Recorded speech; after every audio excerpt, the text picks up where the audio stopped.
Hello, friends, and welcome to the Vibrate Higher podcast, where we talk about all things self-development related. I am your host, Joelle, and today we're going to discuss the topic of self-doubt. We are going to break it down, talk about where it stems from, how we can better understand it, and we're going to talk about how we can overcome it.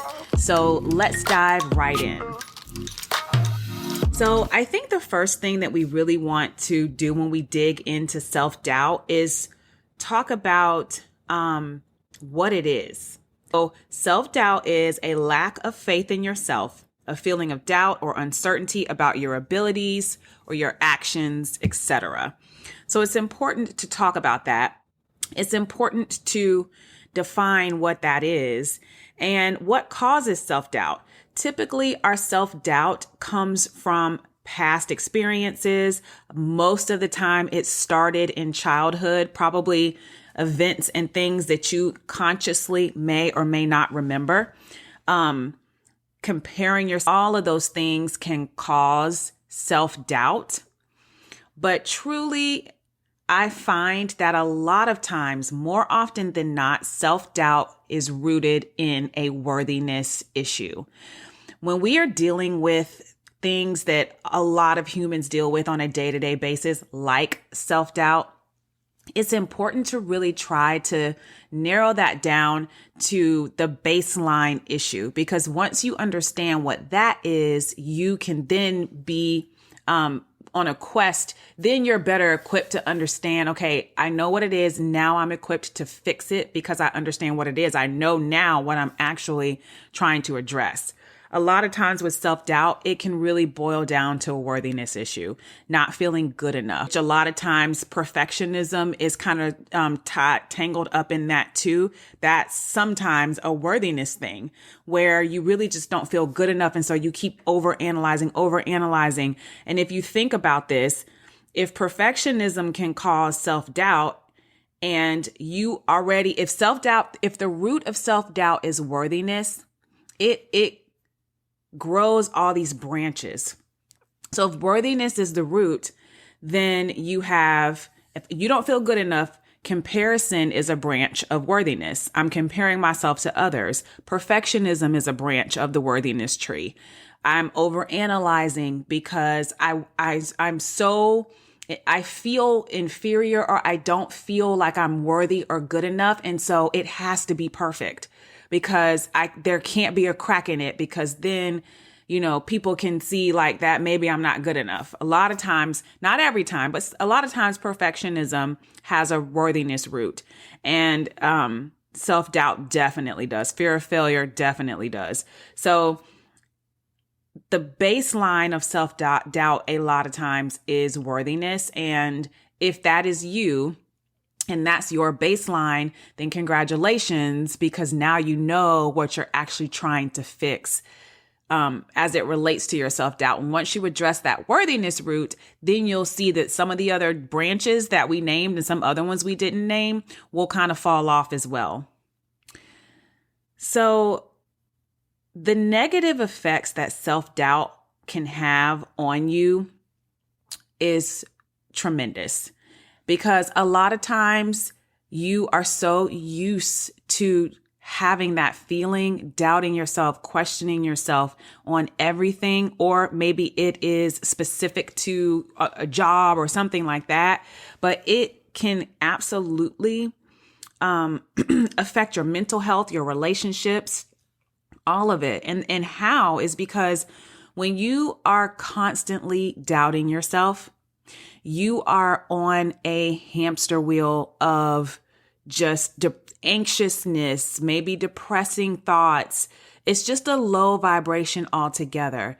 So if that's the energy that you wake up with and go about your day with, you are going to continually attract situations that are going to cause you to doubt yourself, because that's the vibration that you live on.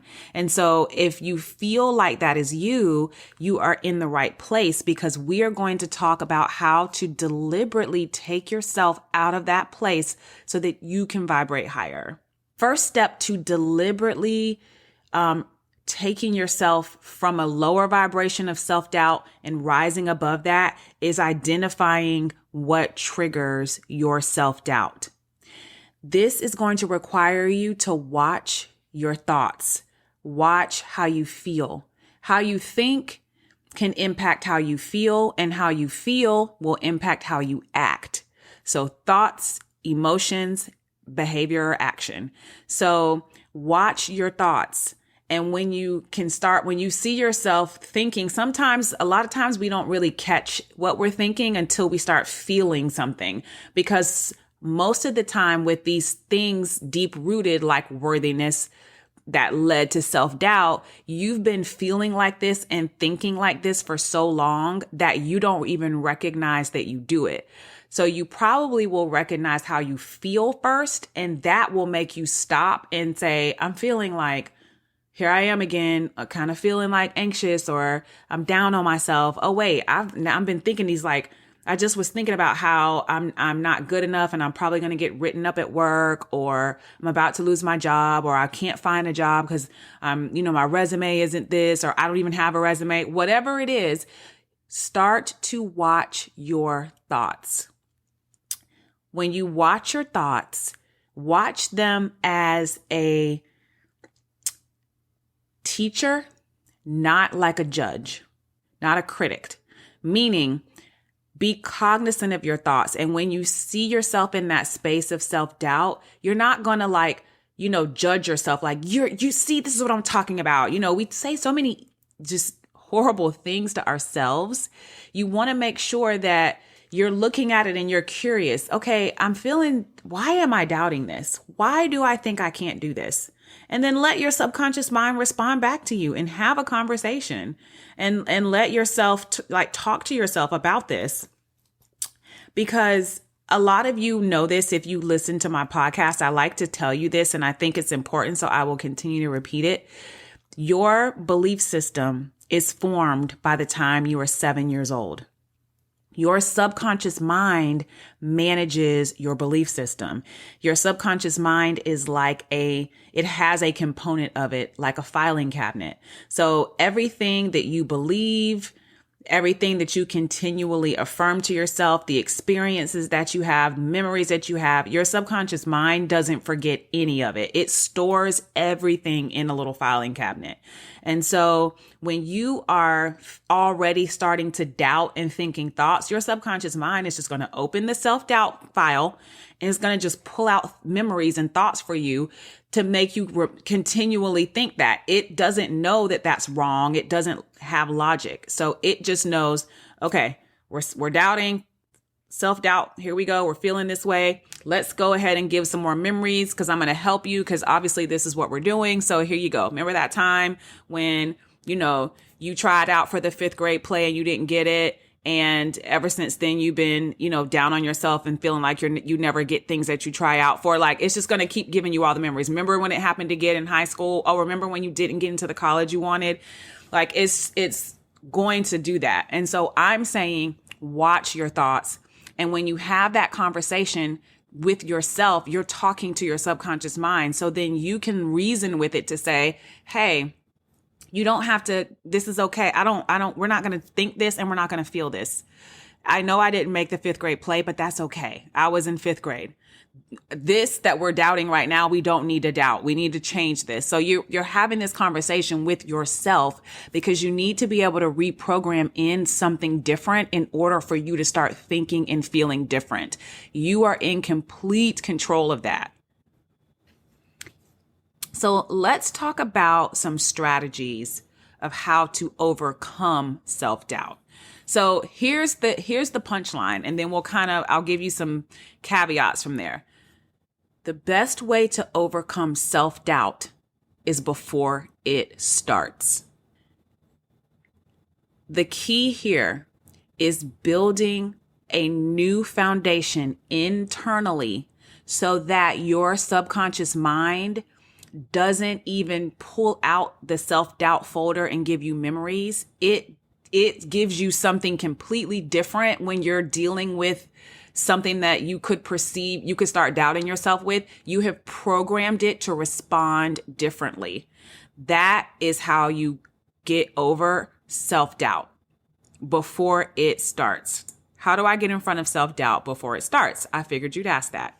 So here are a few little sub points here. First, compassion, self-compassion, and self-acceptance. You are building a foundation. So the first part of that foundation is loving yourself. To do this, get in the habit of looking at yourself the way you would your children or your parents, your siblings, that person that you love, your dog, whoever it is that you love unconditionally, your spouse. You want to look at and talk to yourself that way. If your child came to you and said, I'm doubting myself, mom or dad, because, I feel like I'm not good enough to get the part in the school play, you would pour into that child so much and be like, oh my gosh, Timmy, no, you're amazing, because you believe it. And Timmy is amazing. And you want Timmy to know how amazing he is. That is how you need to talk to yourself. So when you find yourself going on that self-doubt hamster wheel, if you're watching your thoughts and you feel yourself there, immediately you want to pour love into yourself. You want to tell that 7-year-old self that's doubting and that's scared, which is the reason why that doubt is there. You want to love him or her and say, it's okay. I know you're nervous. I know you're scared, but we don't have to doubt this. We can do this. You want to have those types of conversations. So step 1 in overcoming self-doubt before it starts, or building a foundation to get in front of self-doubt, is self-acceptance. Looking at yourself the way you would that. The second one is setting realistic goals. Sometimes in the case of self-doubt, it's coming up because we're setting goals that feel like they are unattainable. So let's break that down, because I used the word feel. We can, as humans, you can do anything that you set your mind to. When people say that, they're not blowing smoke up your butt. That's true. The problem is sometimes we don't believe that we can attain the goal that we set, and that's where the doubt comes in. So it's more so about not necessarily not aiming for a high goal, but it's setting the goal to where you're doing it in steps, because maybe depending on what that goal is, it is more palatable for you internally to process it. And so if you have what some could call a lofty goal, then setting it, instead of shooting for the moon and say, I want to lose 200 pounds in 2 weeks, you are setting stages of that goal, something more realistic that's going to help you build that foundation. So you're not believing in yourself because you've set something that's you don't truly believe or feel. And so that is why it is unrealistic. It's unrealistic, not because you can't do it. It's unrealistic because you think you can't do it. And so you have to be able to work with yourself to set a realistic goal that you can work towards in steps that's palatable. So that's B, in how to get in front of self-doubt before it starts. It is set realistic goals and taking steps towards those goals. 3, self-talk, negative self-talk, and is challenging that. So that is making sure that when you find yourself saying those negative things, affirming negative things, you stop that immediately and pivot to something positive. Let me give you an example. We affirm things to ourselves every day, all day. Most of the time, a lot of people are just not conscious of it. But you say things like, I'm broke. I can't afford that. Oh, I'll never be able to afford that. I can't do that. I'm broke. I can't go here. I'm broke. Oh, I can't take vacations like that. I'm broke. You are affirming, I'm broke, I'm broke, I'm broke. So when you have that type, when you continually affirm that, that's the energy that you're putting out. And that's what your subconscious is going to believe. So again, back to the setting realistic goals. I'm not say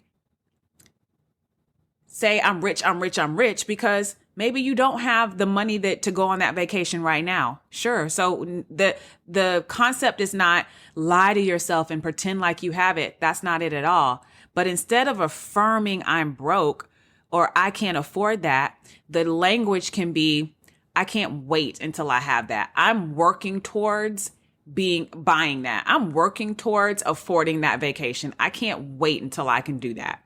That is an entirely different vibration than I'm broke. In order to build that foundation that eliminates self-doubt before it starts, you have to stop talking to yourself negatively and be able to reframe how you're talking to yourself and what you're saying, because what you say to yourself is powerful.